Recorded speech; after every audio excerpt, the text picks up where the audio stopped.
Good morning, friends from the great outdoors. So, are you sharing too much?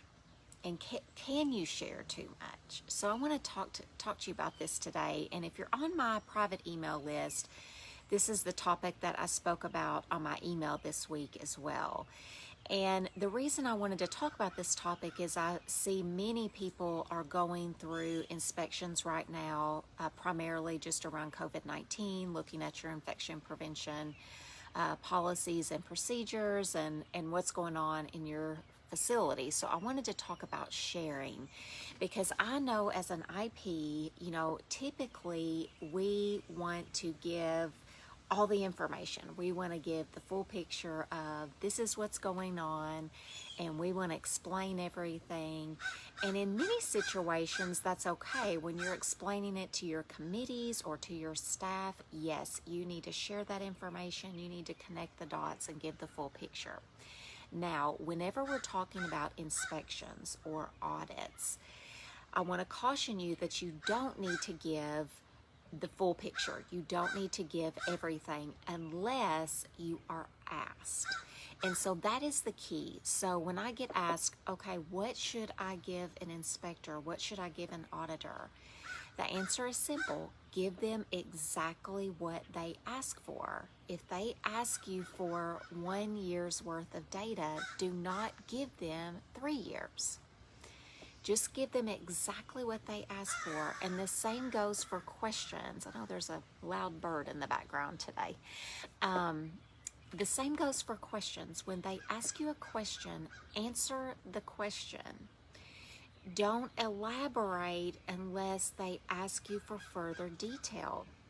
And I know this is hard for us because we want to give the entire picture, but that's not always what they're there to look for or to investigate.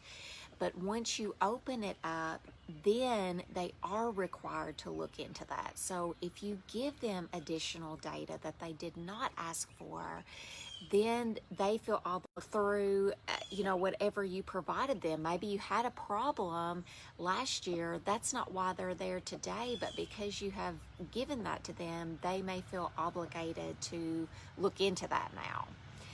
So it's not that you're trying to be secretive, you're trying to be dishonest, but they are there to look at something specific. So they will have specific questions for you to answer. Answer those questions.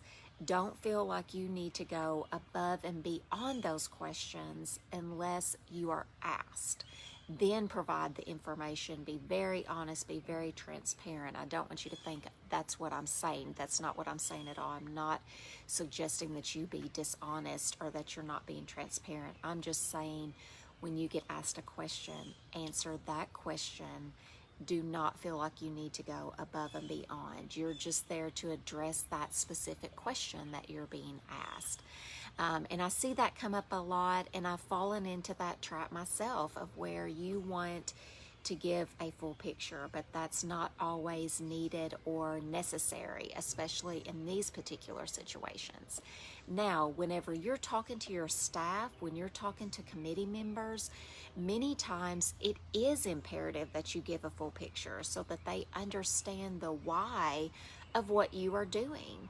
And if you've taken my master class or you've come to some of my trainings, you know that that's one of my strategies that I teach about, is especially when you're connecting with staff that don't do infection prevention, it's really important that you give them the full picture so that they understand the why and they don't think you're just imposing upon them another requirement, another regulation. They really need you to connect the dots so that they can understand why you're asking them to do something new.